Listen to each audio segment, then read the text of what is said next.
Et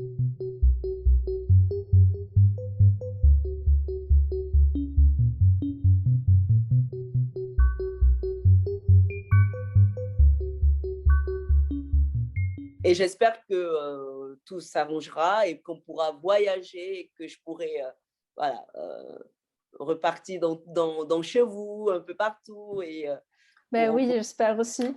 pour rencontrer voilà, les lecteurs et les lectrices voilà, Ben oui, de mes livres.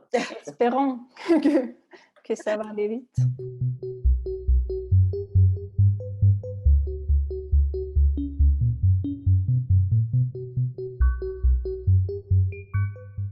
En Suède, vous êtes connu surtout par Aya de Yopougon et par Akissi, qui sont déjà sortis il y a plusieurs années.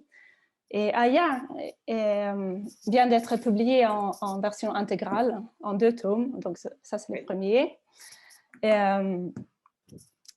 Et donc c'est votre premier bande dessinée, mais en France, vous en avez plusieurs séries différentes. Et, mais bon, on va commencer par Aya. D'accord. Donc, cette bande dessinée a connu un succès incroyable. Hein. Il a été traduit dans beaucoup de langues et vendu dans des centaines de milliers d'exemplaires. C'est une histoire d'une jeune fille dans des quartiers de Yopougon, à Abidjan, en Côte d'Ivoire. Mais c'est autant l'histoire des familles et les amis de ces jeunes filles. Et dans tous les interviews avec vous, il y a 2 mots qui reviennent toujours. Et c'est exactement les mêmes mots que je voulais utiliser moi-même en décrivant vos œuvres. Et c'est humour et tendresse. Parce que je pense qu'il y a vraiment ça pour tous les personnages, même un peu moins sympathiques. Il y a toujours ce sentiment de tendresse. Donc, vous avez quitté Yopougon très jeune, à 12 ans. D'où avez-vous pris l'inspiration d'Aya, comme elle était une fille plus âgée que vous étiez à l'époque? Alors, moi, je suis partie de la Côte d'Ivoire, malgré moi. On m'a arrachée de ce pays, de ce quartier, et puis même de ma famille, parce que je suis partie avec un grand-oncle que je ne connaissais pas vraiment. Et j'en ai beaucoup voulu à mes parents de m'avoir laissé partir. Euh, ah, désolée, ça a coupé.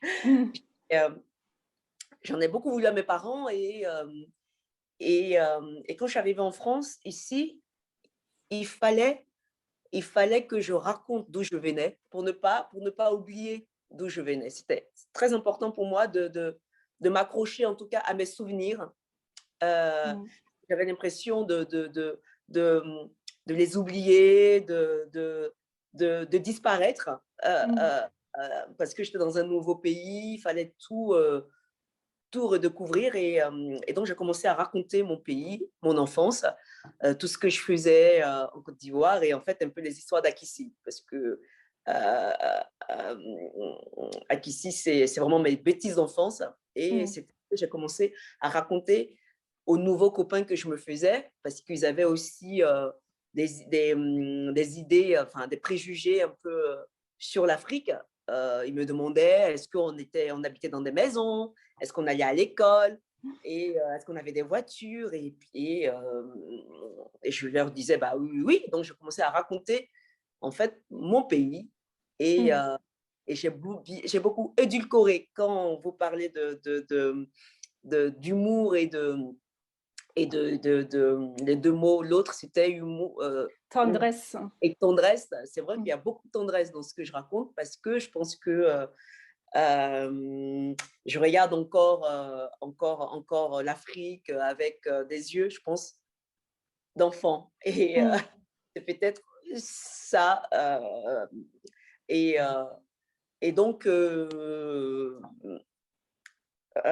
c'est ça, c'est l'Afrique fait partie de moi. Voilà, en fait, c'est le noyau autour duquel je suis construite. Et donc, tout était là, tout est là. Je n'ai pas besoin d'être sur place pour, pour écrire des histoires, par exemple. J'ai entendu dans une interview de 2015 que vous avez des mémoires d'espionner les grandes filles du quartier quand vous étiez à l'âge d'Akissi, Oui, et que vous avez pris de l'inspiration par ça aussi. mais c'est vrai parce que moi, je suis partie de l'Afrique, j'avais 12 ans, donc je n'ai pas pu vivre toutes les histoires de ces grandes filles, mais je les vivais par procuration. Dans Aya, elle a une petite sœur qui s'appelle Akissi, et donc c'est moi.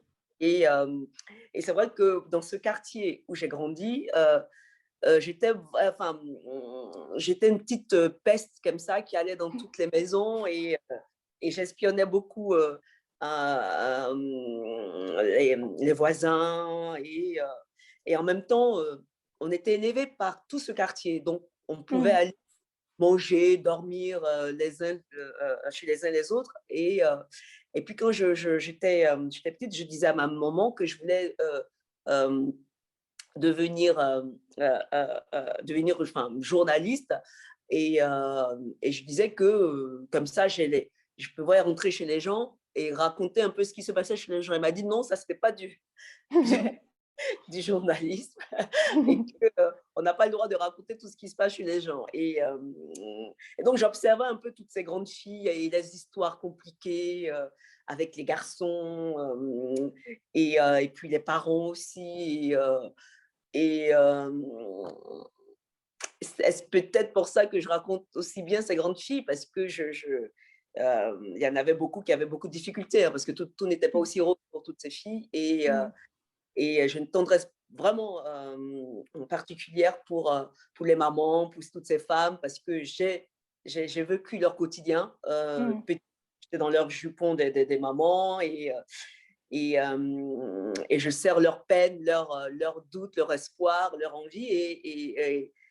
Et c'est peut-être pour ça que mes héroïnes ont ce caractère assez fort de femmes autonomes qui ne se laissent pas faire.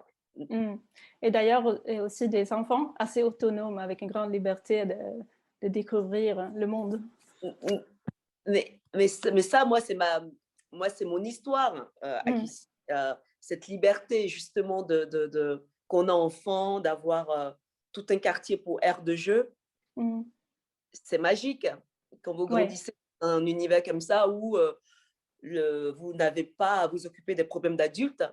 On n'est pas enfermé avec les adultes et donc on ne prend pas toutes leurs voilà, tous les soucis comme ce qu'on vit en Europe la plupart du temps. On a comme l'impression que partager tout ça avec les enfants, c'est les aimer, alors qu'en fait, c'est compliqué, c'est très compliqué. Et donc, nous, les problèmes des aînés, c'était leurs problèmes. Nous, les enfants, on n'était pas, en tout cas, mêlés à tout ça, même si il y avait des moments où des dégâts collatéraux, parce que effectivement, les mamans qui souffraient, forcément, nous, les enfants, on pouvait voir aussi que voilà, ça, mais en tout cas, c'était pas, voilà, c'était pas quelque chose dont, voilà, on était libre en tout cas de grandir, voilà, de grandir en étant justement aidé par tous les autres et d'être des aventuriers. Et c'est ce que, voilà, c'est ce qu'avec Akissi, j'essaie de montrer en tout cas aux autres enfants du monde entier que la curiosité, ça aide à bien grandir. Ça aide à ne pas avoir peur de l'autre et donc d'accepter l'autre comme il est, parce que on a justement la chance de pouvoir connaître l'autre, parce que il suffit juste de juste le regarder, tout simplement. Et puis, donc, Akissi, c'était votre premier essai à la bande dessinée, si j'ai bien compris, même si Aya était les premiers publiés.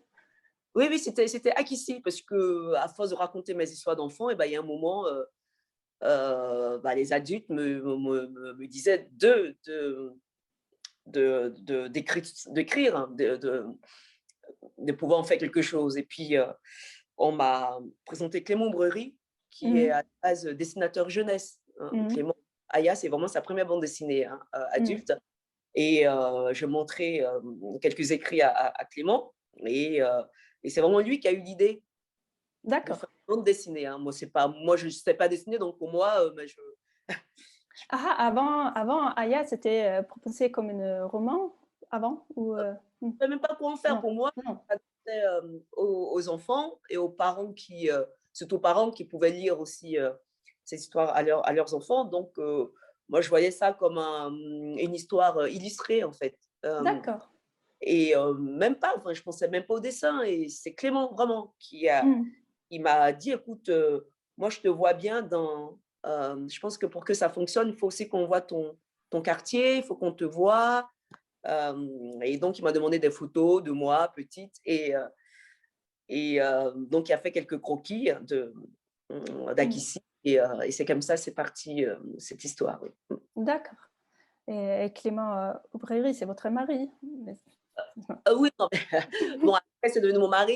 Et Mmh. aujourd'hui, on n'est plus mariés, Ah d'accord, mais on partage un fils ensemble. d'accord. Oui, mais je trouve que tous les dessinateurs avec qui vous travaillez ont beaucoup en commun. Ils sont tous, ce style un peu réaliste, mais aussi expressif. Oui. Et ça m'intrigue de savoir un peu comment vous travaillez avec les dessinateurs. Comment sont les manuscrits? Est-ce que vous savez, vous décrivez des idées, pour les dessins aussi ou c'est juste les, dialogues? Moi, non, non, alors j'ai une manière spéciale d'écrire, de travailler, pardon. Je vais vous montrer, je me suis levée pour vous montrer, pour prendre mon carnet. Alors, j'ai un carnet, voilà, Super. sur lesquels je fais toute mon histoire.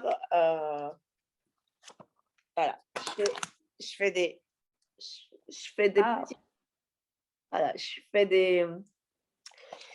je raconte toute l'histoire comme ça, Mmh. avec des patates. Mmh. Et lorsque je termine l'histoire, pendant une semaine avec le dessinateur, je lui lis l'histoire et le dessinateur fait des croquis plus sympas, aère tout ça, fait des grandes pages. Par exemple, là, je fais une page, il va dire non, ça mérite 2 pages. Et c'est quand on finit ce deuxième travail qu'on envoie à l'éditeur. Et quand tout est OK, le dessinateur commence ses vrais dessins, enfin les Ah dessins d'accord. définitifs. Et c'est pas tous les dessinateurs avec qui je travaille qui apprécient cette méthode. Je sais que pour le commissaire Kwame avec Donatien a préféré que je tape tout. Donatien pour le voilà, a préféré que je recopie toute l'histoire sur ordinateur et que je lui envoie parce que lui, il avait besoin, lui, euh, de se faire son découpage Mmh. lui-même.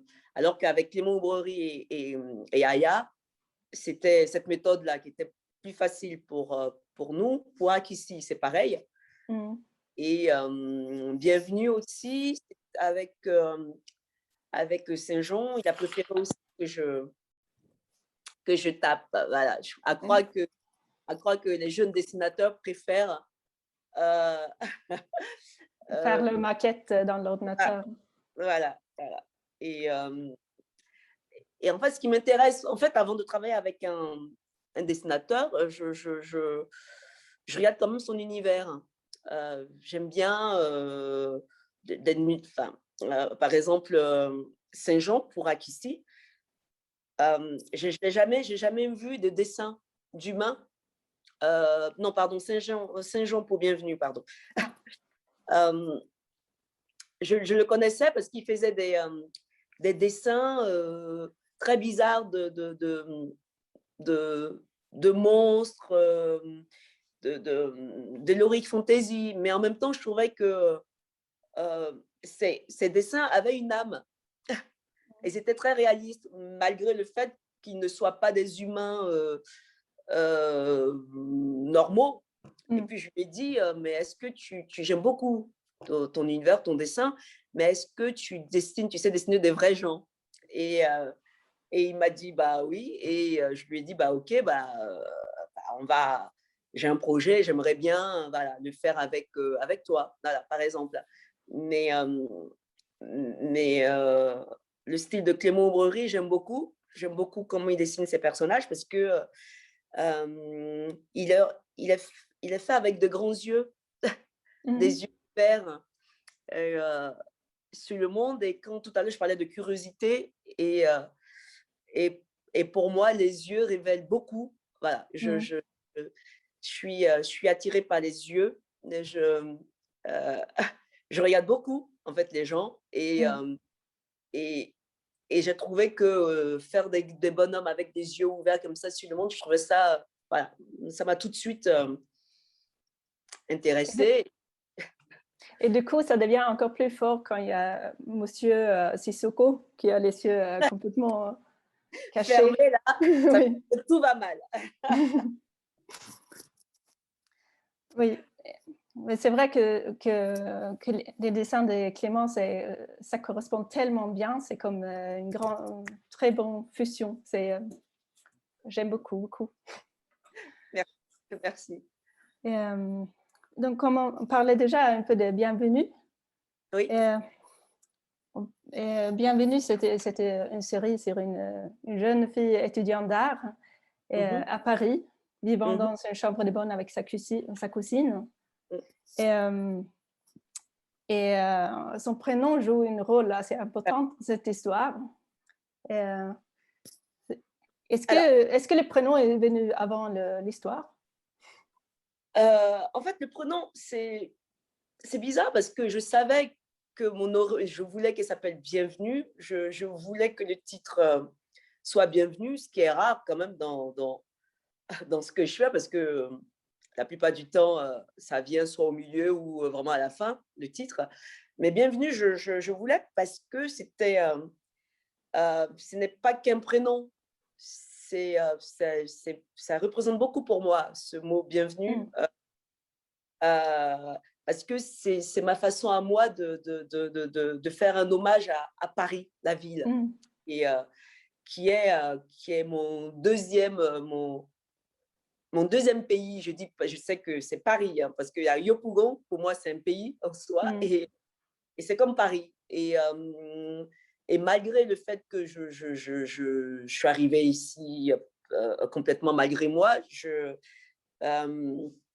me suis j'ai intégré cette ville, j'ai appris à l'aimer, à aimer les gens, et je trouve que j'ai même réussi à faire un rapprochement avec Yopougon, alors c'est pour vous dire, hein. Et je trouve que si on a le temps d'observer cette ville qui est Paris, on s'aperçoit que c'est magique parce qu'il y a toutes les nationalités du monde, il y a toutes les couleurs du monde. Et quand on prend les transports en commun, on voit tout type de population, et toutes ces personnes vivent ensemble. Et ça, c'est à la différence d'autres pays européens. J'en ai beaucoup fait, et il n'y a pas ce brassage de population qu'on trouve à Paris, vraiment. Et pour moi, ça, c'est magique. Et donc, je n'ai pas eu beaucoup de problèmes à m'intégrer dans cette ville, vraiment. Je me suis trouvée tout de suite chez moi. Tant mieux. Et donc, c'était vraiment rendre hommage à cette ville. Bienvenue à Paris, bienvenue dans mon Paris. Et c'est peut-être pour ça que j'arrive à mélanger les beaux quartiers et les beaux appartements avec les chambres de bonne. Et puis, vouloir vraiment raconter mon Paris à moi par ce brassage de personnes qu'on peut trouver dans C'est vrai que même le couloir de chambre de bonne, c'est aussi comme un petit univers de gens de toute histoire. Hein, comme... Ah oui, non, mais il y a de superbes histoires à faire. Et les chambres de bonne, bon, on peut trouver, le fils d'une famille riche qui habite là parce qu'il fait ses études. Ses parents sont au deuxième de l'immeuble. On peut côtoyer des Indiens sans papier. On peut côtoyer des couples. C'est magique. Et moi, j'ai eu la chance de vivre tout ça. Donc, c'est vraiment voilà, c'est vraiment le Paris que j'apprécie et je trouve voilà, que je n'ai pas trouvé en tout cas ailleurs. De l'avoir fait étudiant d'art, est-ce que c'était pourquoi? Bah parce que je crois que le fait de ne pas avoir faire de l'art, ce qui est bien quand on raconte des histoires, c'est que on peut être tout ce qu'on n'est pas, Oui. faire de ces personnages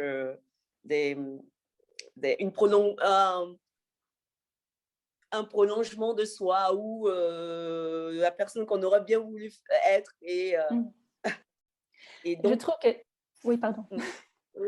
Je trouve que Aya et Bienvenue, elles sont quelque chose en commun, c'est qu'elles elles sont mêlées tout le temps, un peu malgré elles, dans la vie des autres. C'est comme, ouais, comme l'araignée dans le... oui, c'est vrai.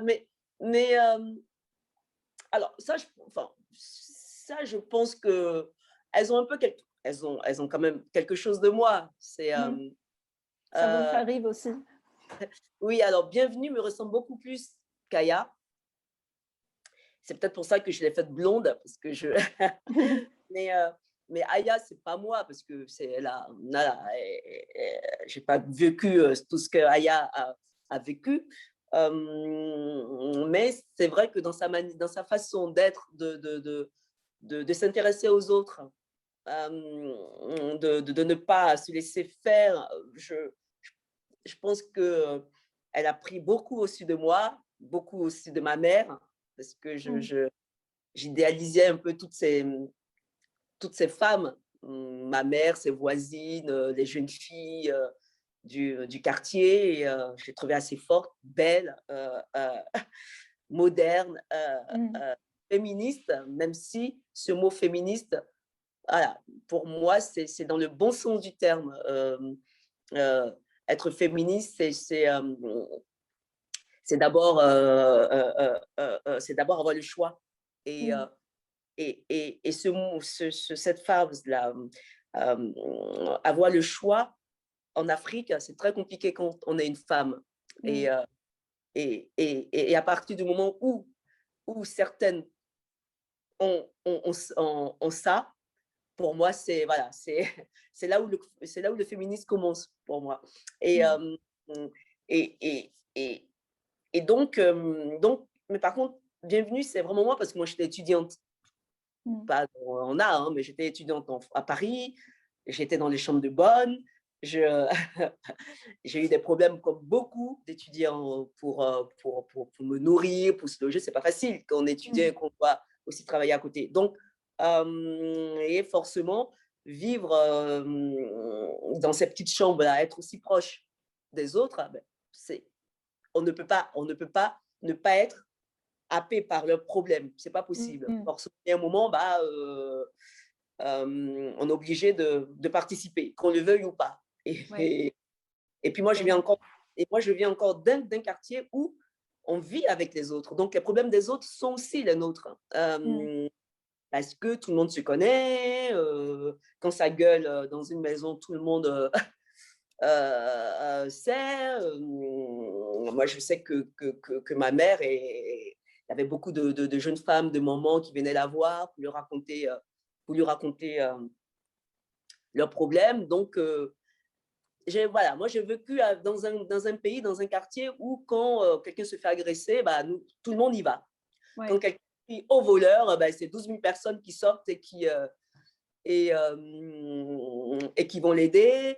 Ou même prendre un livre et se mettre dans un coin pour lire tout. Là, c'est super bizarre, c'est que tu as des problèmes, c'est pas normal.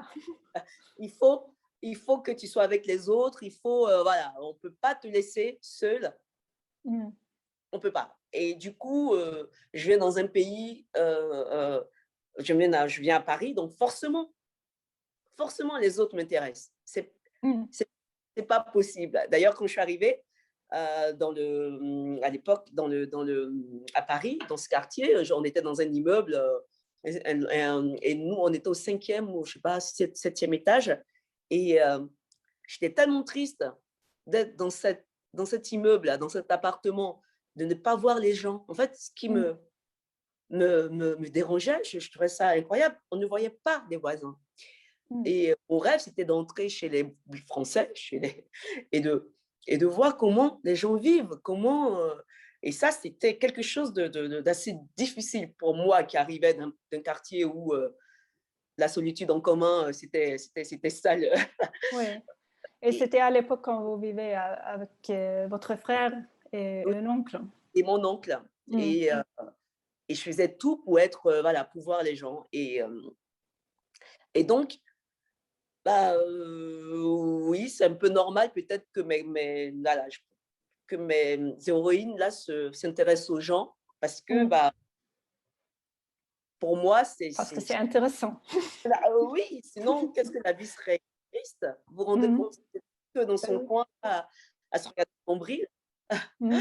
Bah oui, c'est pas drôle. Et donc votre dernière série de bande dessinée, c'est le commissaire Kwame. Oui. Et c'est le premier polar que vous avez fait. Et c'est quelque chose qui vous a tenté avant de faire un polar? En fait, c'est vrai que j'avais besoin de sortir un peu de mes héroïnes femmes et j'avais besoin de voilà d'autres choses et le polar. Pourquoi le polar? Parce que en fait, quand je regarde un film policier avec la famille ou avec les amis, à peine le film commence, je leur dis mais qui a tué qui Vous le savez tout de suite. Je sais tout de suite. Et à chaque fois, ils sont surpris. Et aujourd'hui, plus personne ne veut regarder de films de polar, en tout cas avec moi, parce que. Et est-ce que. Mais je pense que moi, j'ai grandi avec. On a grandi avec Columbo quand on était petit. Et pour moi, c'est une référence. Et je pense que. Je ne me prends pas pour Columbo, hein, loin de là. Mais et puis un jour, et c'est vrai que c'est Clément qui m'a dit, c'est Clément Breu qui m'a dit, mais puisque tu es aussi bonne là, tu n'as qu'à. Pourquoi tu racontes des histoires, fais un polar, puisque tu as voilà, cette capacité de résoudre, de trouver tout de suite le coupable. Mais je me suis aperçue de la difficulté en écrivant le commissaire, parce que c'est pas tout de trouver qui a tué, non. mais comment. Oui. Comment tu vas faire pour voilà, il faut que ton histoire tienne. En fait, c'est un challenge en fait. Voilà, le commissaire, c'était juste un challenge. Je me dis ok, est-ce que moi je pourrais faire un polar qui tienne, voilà, tout simplement qui tienne la route. Et puis j'ai fait le commissaire et il y a une histoire qui m'est arrivée à Abidjan quand je suis partie voir ma mère, qui m'a confortée parce que je cherchais un peu le sujet, qu'est-ce que j'allais faire. Et puis, j'ai eu cette histoire avec le fils d'une voisine. Et du coup, je me suis dit, ben voilà, je vais me lancer dans le polar. Et je l'ai fait et ça m'a surprise parce que jusqu'à la fin, les gens n'ont pas, n'ont pas, n'ont pas su qui. Moi non plus. Bon, il y a le deuxième tome là, qui va sortir en septembre. Ah, chouette. Et on fait un film, je l'adapte au cinéma, mais en fiction, avec de vrais gens. Et donc, là, je suis très contente parce que, bon, on part à Abidjan à la fin du mois avec le réalisateur, tout ça, pour aller voir qui s'imprègne. Donc, ça ne sera pas une dessin animé, ça sera avec un film. Oui, oui, un film. Est-ce que vous allez jouer des rôles aussi?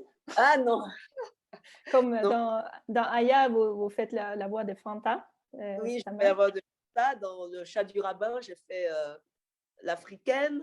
Mmh. Et non, non, non, non, et j'ai même, bon, le film n'est pas encore sorti en Italie, mais il va sortir là. J'ai fait une comédienne hein, aussi, Mmh mais, mh. mais comédienne n'est pas vraiment mon métier, vraiment. C'est Mmh. un métier très difficile et mon expérience en Italie m'a confortée, voilà, sur Ah, la difficulté de ce métier. mmh. Et aujourd'hui, je respecte beaucoup les comédiens pour ne pas vouloir Mmh. en être, en tout cas. Oui et en plus, vous savez, assez à écrire, hein. Oui, Donc voilà. vous êtes déjà occupée. Oui, j'ai beaucoup de. Voilà. Et puis, bon, comme j'ai aussi des séries, voilà, des séries télé, je pense que c'est beaucoup. Oui, c'est la vie, c'est Oui, ça? c'est la Mmh. vie. Là, moi, j'ai pas fait la saison 4 parce que j'ai arrêté. Je pense Mmh mh. qu'on a fait 92 épisodes en 3 Oui. saisons. Je trouve que c'est Mmh. beaucoup. Et Oui. puis, au moins, ben, il faut laisser la place aux autres. Et puis, j'ai fait une autre série aussi, Sugar Baby, Mmh. Abidjan et plein de petites séries là que je fais. Donc c'est des séries, des télés qui passent, en Côte d'Ivoire ou dans Ah plusieurs pays? bah, partout parce que Sugar Partout? Baby a Mmh. été financé par MTV. Ah! C'est une série pour les jeunes. On peut le voir sur Internet. C'est passé sur les chaînes africaines parce que c'est pour les jeunes, c'est pour sensibiliser les jeunes et du coup, bah, ça passe partout. Ils peuvent l'avoir aussi sur quelques plateformes. Mmh mh. Et donc là, comme j'ai 2 longs métrages quand même que je suis en train de faire et plus les bandes dessinées aussi qui doivent sortir, donc bon, ça fait beaucoup. Oui, vous n'avez pas besoin d'être, comédienne aussi, Non, pour le non, moment. non, non, je veux bien en fin d'année apparaître là comme ça, mais dans Le Commissaire, non, je n'y serai pas et dans La Belle Vie non plus, un autre long métrage que je fais là où je vais réaliser aussi, mais je suis pas dedans. Mmh. Mais déjà de réaliser, le film d'Aya, ça vous a donné encore envie, il paraît. Ça Oui et j'espère qu'on va pouvoir faire le 2 du film parce que, heu, on a co-réalisé avec Clément, Aya. C'était difficile en fait pour mmh, Clément parce que quand on a l'habitude d'être parce qu'il faut savoir que le dessinateur et les auteurs, c'est des métiers solidaires, solitaires, et là, on se retrouve à travailler avec 200 personnes, bah, oui. et et en même temps, c'est super parce que votre bébé ne vous appartient plus. En fait, il faut accepter de le laisser,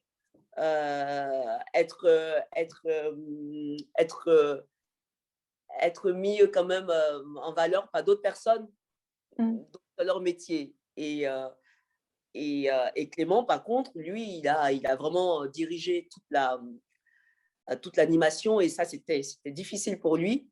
Lui qui avait mmh, l'habitude d'être enfermé là et de faire ses dessins, alors que moi, c'était la partie la plus sympa. Moi, j'ai bien aimé parce que, travailler avec les comédiens, les mmh, choisir et puis, on avait mis, il y avait je voulais que l'animation soit enfin, ressemble vraiment à comment ça se passe en Afrique.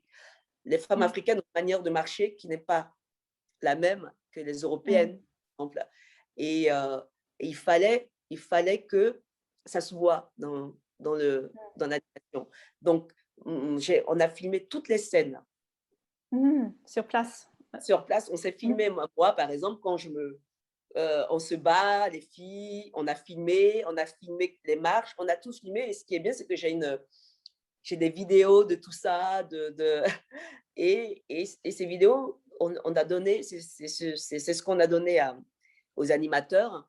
mmh, Et du coup, c'était un outil de travail super intéressant pour, pour eux. Et donc, ça aussi, voilà, c'est de l'expérience, c'était magique. Voilà, on a vraiment fait en sorte, on a fait tous ensemble quelque chose d'incroyable avec Aya et c'est quelque chose qu'on a fait en France. Et tous ceux qui sont venus travailler avec nous étaient contents de le faire parce que ça changeait complètement de ce qu'on avait l'habitude de voir Ouais. dans les autres productions. Oui, je trouve que ça marche vraiment très, très bien et on reconnaît vraiment le film, c'est la même ambiance, mais en plus, ça ajoute tellement d'avoir ces voix et avec, oui, Et, avec tous ces comédiens qui... et puis la musique aussi, c'est Oui, la vrai. musique, surtout, oui. Mm, Non, mm. mais c'est vraiment très réussi. Ah bah, merci. Euh, mais oui, je voulais demander, quand Aya est sortie en Côte d'Ivoire, c'est là que vous vous êtes rendu compte que vous avez eu envie de démarrer cette association des livres pour tous.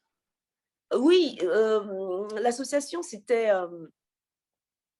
il y avait, oui, c'est quand le livre hein, est sorti et on est allé dédicacer en Côte d'Ivoire. Et ceux qui attendaient en fait pour une dédicace, la plupart n'avaient pas le livre. Mm. Et, et en fait, ça dépendait parce qu'on était quand même dans des quartiers où il y avait une librairie, il y avait une population qui avait les moyens et donc qui pouvait acheter le livre. Et puis, dans d'autres, et ben non. Et donc, c'était assez frustrant quand même. Et quand parce que les livres, c'était assez cher. Et quand je suis arrivée, quand je suis revenue à Paris, je suis allée voir l'éditeur et j'en ai parlé. Je lui ai dit que c'était dommage pour Mm. une fois qu'il y avait un livre aussi positif sur l'Afrique. Mm. Et c'est dommage que les Africains ne puissent pas se l'offrir parce que c'est cher. Donc, Gallimard a fait une version souple, donc moins chère pour l'Afrique francophone. Et ça, c'était super. C'était vraiment une bonne, une belle initiative. Mais malgré cela, ça restait quand même euh, pas abordable Mm. pour une grande partie de la population. Et puis, je me suis dit, mais si je ne peux pas donner de livres à chaque Africain, là, je peux ouvrir des bibliothèques, tout simplement. Et où ils vont C'est trouver tout. simple. C'est simple. C'est simple. Et moi, je pensais que ce serait très, très simple de le faire, d'arriver et puis de dire aux maires de chaque commune en disant, mais voilà, on peut créer des bibliothèques avec des livres de toutes sortes, des endroits, des coins où les enfants peuvent venir lire tranquillement, emprunter le livre et puis aussi se faire aider scolairement, tout ça. Et c'est vrai que je me suis heurtée à pas mal de difficultés. Mais malgré ça, on a quand même réussi avec toute une équipe sur place on a 3 bibliothèques jeunesse, de la maternelle à la terminale, et on a au moins Génial. 5000 enfants qui sont inscrits. Enfin, ça fait déjà 11 ans la première, et là, on a 2 autres projets là, qui vont se mettre en place. Et ça se passe super bien, il y a beaucoup d'activités. Génial. Et vraiment, en tout cas, Aya est une belle ambassadrice, en tout cas, de tout ça. Et en plus, ça suscite des vocations, donc très, très bien. Mm. Et les 3 bibliothèques sont à Abidjan ou dans toute Oui, le oui, Côte d'Ivoire? les 2 sont à Abidjan et puis il y a la troisième qui est à 50 kilomètres d'Abidjan. Euh,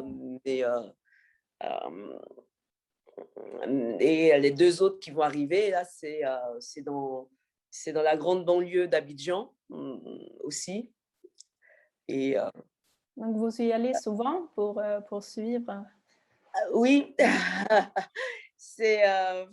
j'y vais souvent, je suis beaucoup en ligne aussi parce qu'il y a plein de choses, parce que comme il y a beaucoup d'activités dans ces bibliothèques-là, donc il faut toujours être aussi voilà, en lien avec tout ce qui se prépare, parce que comme on a besoin on a besoin aussi de subventions, de partenaires, parce que tout ça, ça coûte de l'argent. Et J'imagine. et il faut pouvoir payer les salaires des gens qui travaillent dans la bibliothèque. Et tout ça, voilà, donc ça demande du temps aussi et oui et j'y vais et voilà et donc on cherche, voilà. Mmh. Je suis en train de chercher voilà, des subventions, des Mmh. Et donc pour la future de vos bandes dessinées, c'est le commissaire Kwame qui est le prochain projet c'est de le c'est continuer? le c'est le 2 et puis j'ai Terre-Gâtée. Tu C'est une autre regardé? bande dessinée chez Alternative, le deuxième tome aussi, c'est pour la fin aussi de l'année, enfin de cette année et puis les films, des longs, Mmh. ces 2 longs métrages, voilà Ouais, super. Vous avez, beaucoup de choses à faire. et Merci beaucoup Marguerite. bah, merci, Mer merci à vous et puis de toute façon, bah, ça commence quand Je pense que le vrai festival, ce sera le week-end prochain, je pense. D'accord. Et donc, je vais faire la traduction en suédois. OK, ça marche, bah, bon courage. Merci beaucoup.